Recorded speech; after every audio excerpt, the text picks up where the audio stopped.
perfect right now. Look at that. Look at all the birds. Wow.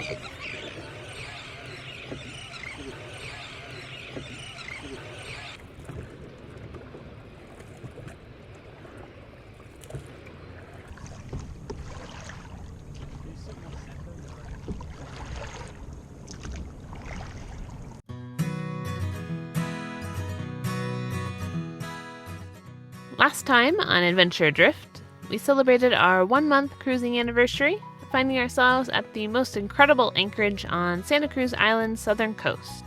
Then checked out the caves and underwater sea life on the north side of the island, before heading back out to Santa Barbara, where we experienced quite a few misadventures, including lost and found shoes and dinghies, broken oars, and explosive holding tanks.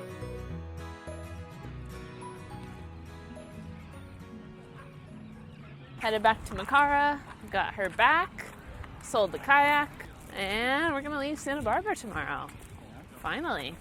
Got in touch with the ranger. We heard back from him today. So to visit San Miguel, you aren't allowed to visit on your own because there's some unexploded ammunition, and there's gonna be someone there next week. So heading to San Miguel on Tuesday.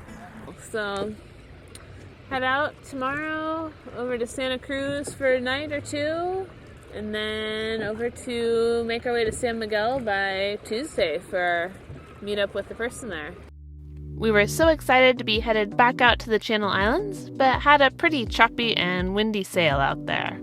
We arrived at Fry's Harbor on the north end of the island, delighted to discover that we had this popular anchorage all to ourselves. It was incredibly flat and calm behind the tall cliffs, well protected from the west wind and swells. There's Ty back there, playing with our anchor over on the shore, trying to get us stern anchored right on the beach. We were able to drop the hook and nestle Varuna in nice and close next to the rock wall and just off the beach. Yeah. We set our stern anchor right up on the shore, very happy to be set for the night. Alright. So we were happy to be anchored safely out of the wind and chop and swell for the night, but as the night went on, we began to wonder if we were anchored in the correct place. So there were a few things that weren't ideal in our situation here. We had, the cruising guide that we had was a little bit vague on the anchorage. It said start looking for an anchorage from 60 feet of depth and anchor as close to shore as your draft allows. Well, that sounds pretty shallow. Yeah. Also, there was no other boats at this anchorage. So we had nothing else to go by other than what we had in the cruising guide, which seemed a little vague to us. Our depth was probably fine where we were at. We wanted to move a bit further away from the beach and into a bit deeper water just to be safe. So at about 10 o'clock that night, we decided to go up, haul up the anchor, and move a little bit further out from shore. I was up front using the windlass to haul the anchor up. We were getting close to lifting the anchor off the bottom, so I had Ty give us a little kick forward to drive us off the anchor. Just as the boat started to move, I heard a terrible cracking noise, and our bowsprit fell right off the boat, cracked off. So that was a bit of a surprise. And you said stop or something. Yeah, I yelled at you to stop because the boat had broken. So we thought, bugger this, let's just reset the anchor, lay the chain back out, and stay where we were. We thought we were fouled on a rock, so we'll just leave it till morning and have a look then. Yep.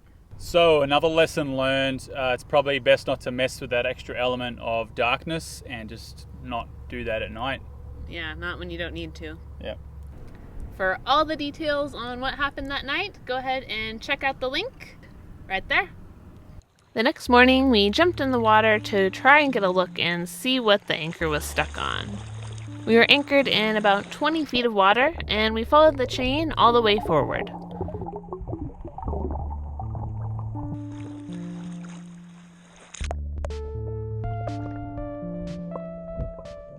To our surprise, the anchor wasn't stuck on anything. It was just sitting there in the sand. As we were in the water, we swam amongst thousands of crabs. These red pelagic crabs, also known as tuna crabs, are usually found further south off the coast of Mexico. However, due to the recent El Niño weather pattern and warmer ocean temperatures, they have been drifting further north. While the adults live in the deep sea currents, the babies are often washed ashore. They're eaten by whales, dolphins, sea lions, and even yellow jackets once washed ashore, which explains the abundance of wasps that we had encountered along the island's north coast. Relieved that the anchor wasn't fouled, we turned our attention to the bowsprit. Upon examining the damage, we found lots of soft, squishy, crumbly wood and only a single large through-bolt holding the anchor pulpit together.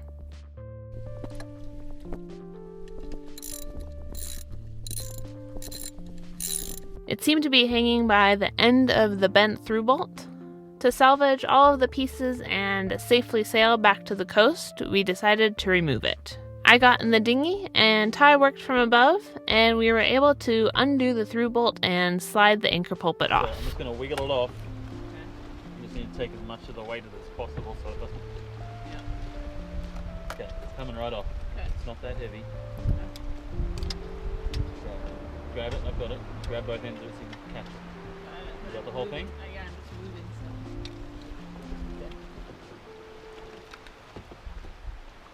After removing the bowsprit and inspecting the forestay and bow without finding any obvious damage to the boat, we set sail back to the California coast. It was a windy day, blowing about 20 knots. We set Varuna on a nice broad reach, pointed directly towards Ventura, and flew along, making about 6.5 knots with just the staysail and reefed main.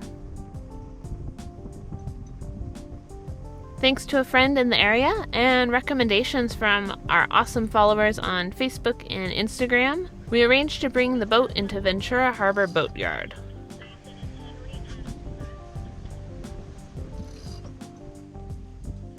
We were pretty bummed to have such a major piece of the boat break and have to come into the boatyard, especially since we had just organized our visit to San Miguel Island, complete with an awesome sounding hike with the ranger over to see the sea lion rookeries and researchers. Alright, so welcome to the most exciting place on Varuna. We're coming back into Ventura Harbor right now. Anyway, I'm talking to you from the loo.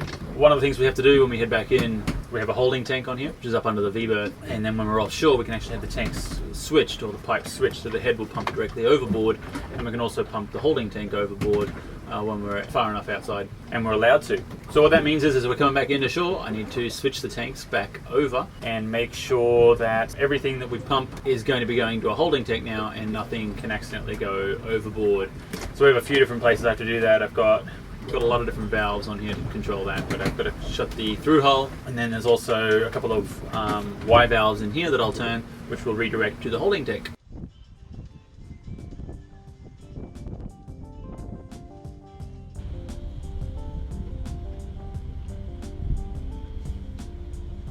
Back on land at the boatyard, it was time to assess the damage.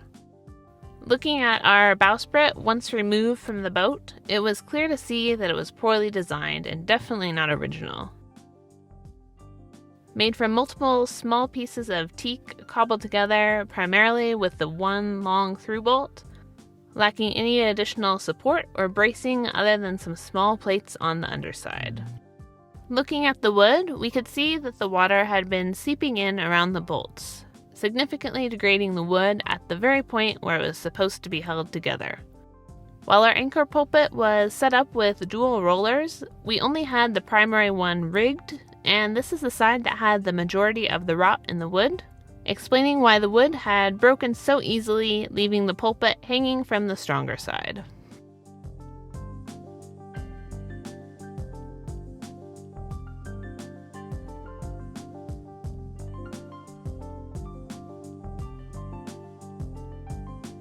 Even though it was a very unfortunate event, looking at the way that the bowsprit was built, this was bound to happen at some point. On the positive side, it had happened in calm conditions and not far from civilization, with a large selection of boatyards and availability of parts and expertise. We were also still covered by our insurance that we had been required to carry while in the marina in Portland, so we filed a claim and held our breath, waiting.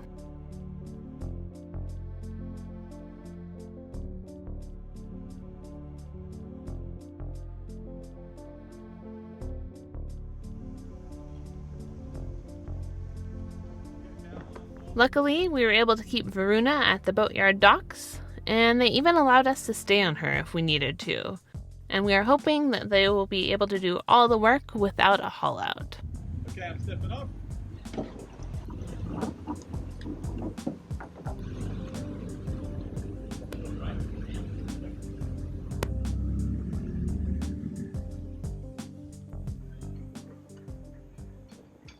So we're just here in the boatyard waiting to get everything approved for our bowsprit replacement with insurance and trying to figure out what they're gonna do to replace it here.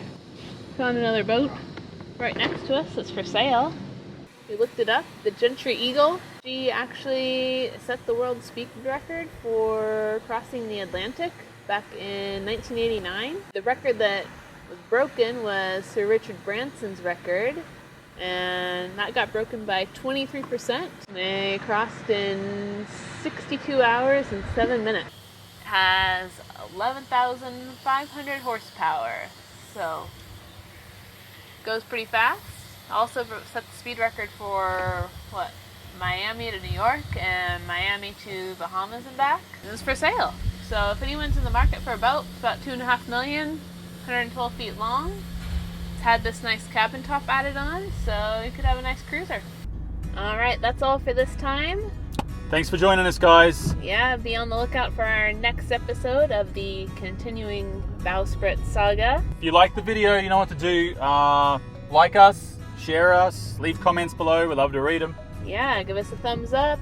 Huge thanks to all of our subscribers and followers and patrons especially. And if you want to join the journey as a part of our patron crew, go ahead and click the link right over here. Hey, we love you all. Until next time. Till next time. See you guys. Cheers. Cheers. Is it the same car or is just every car here black? Because you have black cars in the freaking hot sun. Yeah. We hate cars. That's why we're on a boat.